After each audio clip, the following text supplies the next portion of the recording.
We're all here to ask the $1,000,000 question. How does FIFA make the World Cup bigger? And give me ideas, guys, because I got none. Ooh, I know. More endorsements. More! No. And get ready to compete. It's obviously a more exciting match. You guys are thinking too simple. The answer is more.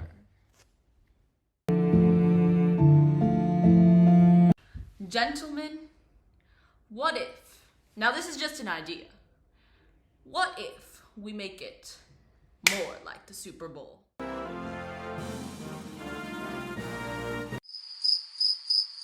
Wait.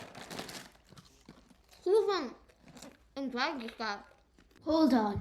More entertainment? More sponsorships? A halftime show, perhaps? Write that down. For over 90 years, the World Cup was about one thing and one thing only: football. But now, as the additional halftime show, for over 90 years, the World Cup was about one thing and one thing only: football. But now, as the additional halftime shows, expansion of the tournament and endless hydration breaks have took the center stage, it has had many fans wondering, is FIFA becoming more Americanized? And what does that mean for the future of football? So today, I'll break it down for you: the good, the bad, and the ugly of the FIFA World Cup. Once again, I'm Riva, and you're watching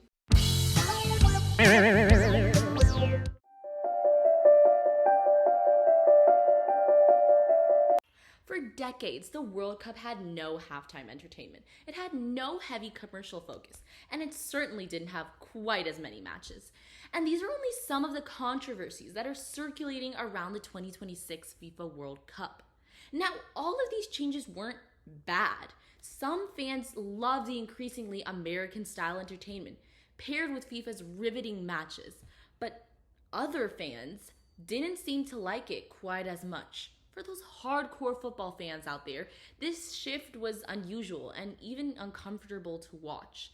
And for many of them, they started to wonder whether FIFA was actually becoming more about entertainment than the game itself. So why are people calling it Americanization? And is that criticism actually fair? So, the first thing that caught my attention was the legendary halftime show. But to figure out whether this was really Americanization, I first want to understand why FIFA had introduced it in the first place. The halftime show is probably one of the biggest and most controversial parts of FIFA, and definitely something that has never happened before. Many major news networks across the globe, including BBC News, CNN, NBC News, have all hyped up this star-studded spectacle. And as I looked through their coverage, one explanation kept popping up.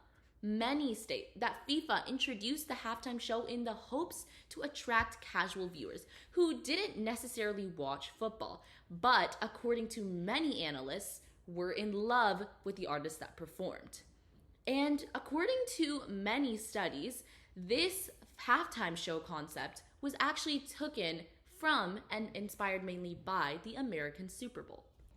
So the show's most notable pro was probably the charitable outcome. Partnering with Global Citizen allowed FIFA to leverage the global broadcast to raise $100 million for the FIFA Global Citizen Education Fund. And many singers, most notably Shakira, included kids with a talent for music and dance from underprivileged communities and gave them a voice. This event also pulled in millions of fans who didn't know a single thing about football, but went crazy over music icons like BTS, Shakira, Justin Bieber, and many of these casual viewers actually stuck around to watch the second half of the Argentina and Spain match. And the fact that a show like this with a massive multi-tiered stage could actually be put together, assembled, and taken apart all under 28 minutes, which was the length of the halftime show, showcased an impressive feat of stadium engineering. However, as I kept on digging, one criticism came up over and over again. This halftime show directly disrupted the players and exceeded the traditional 15 minutes of halftime, which many argued went directly against the International Football Association Board. In fact, they explicitly dictate in Rule 7.2 that players are entitled to a halftime interval not exceeding 15 minutes. With the addition of this new halftime show, which exceeded nearly 28 minutes, many fans argued that this FIFA halftime show was not a star-studded spectacle at all, but a football abomination. And in addition to this, critics argued that players risked losing their momentum because of the elongated halftime, which led to muscle pulls and risk of injury. But then I noticed something else. The halftime wasn't the only thing changing.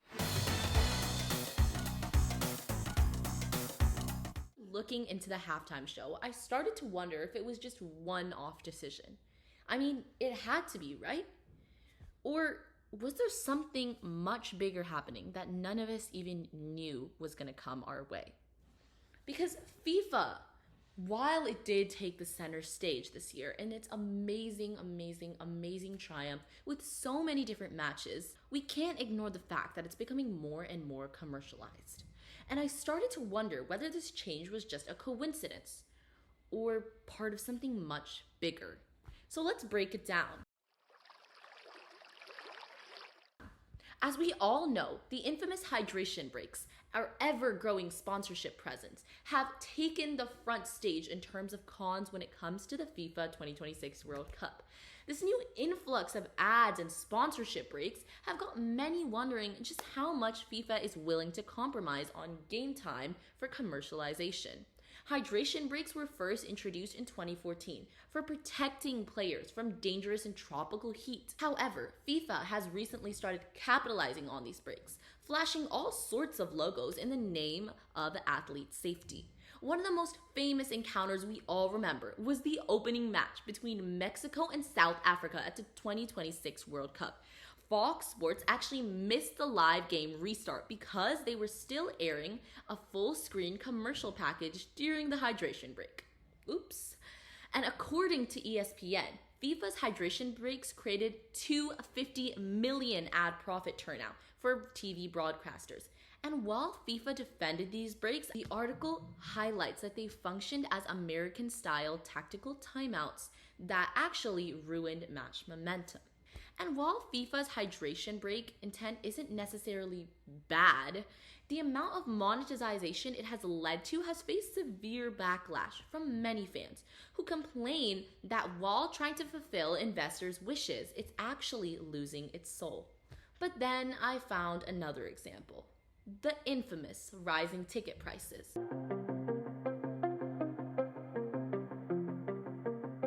Forbes noted that tickets on resale markets for the final Spain vs Argentina match hit a recorded high medium of around 10,000, easily beating the 2026 NFL Super Bowl as the most expensive single game match ever to be recorded on US soil.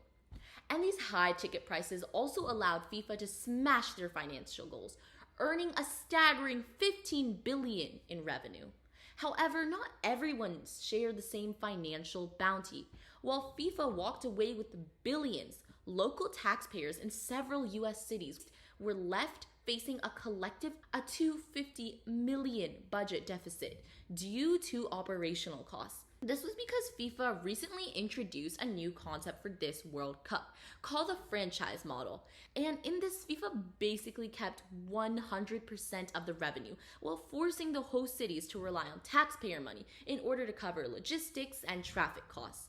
FIFA also started using dynamic pricing to govern their ticket costs. So instead of the tickets selling at a fixed price, they fluctuated up and down based on the demand, which means that even though the tickets cost started at around the baseline of $135 to $200, depending on the seat, they almost immediately shot up to $1,000 and beyond, forcing many Americans to go into debt or take huge loans just to afford a seat. And then I noticed perhaps the biggest change of them all: the expanded World Cup.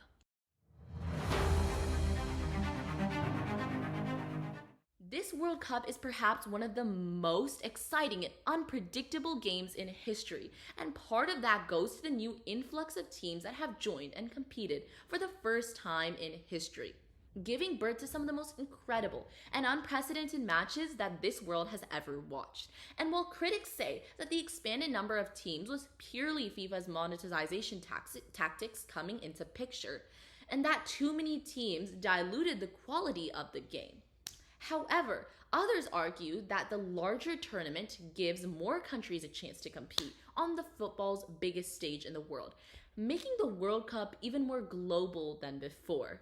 It also allows for bigger outreach for many smaller countries that have stunned the world by playing with exceptional talent, such as Cape Verde, allowing for an underdog narrative to play out, giving the World Cup even more passion and excitement before. You see, this sort of underdog thing has never happened before in any other World Cup. And with so many new teams arising, the stakes were upped even more than ever. But by this point, I started to feel like these weren't just isolated decisions anymore. So I guess the question isn't whether football should change. I mean, every sport changes. It's whether FIFA is changing football to make the game bigger or changing the business around it. Guess we'll find out.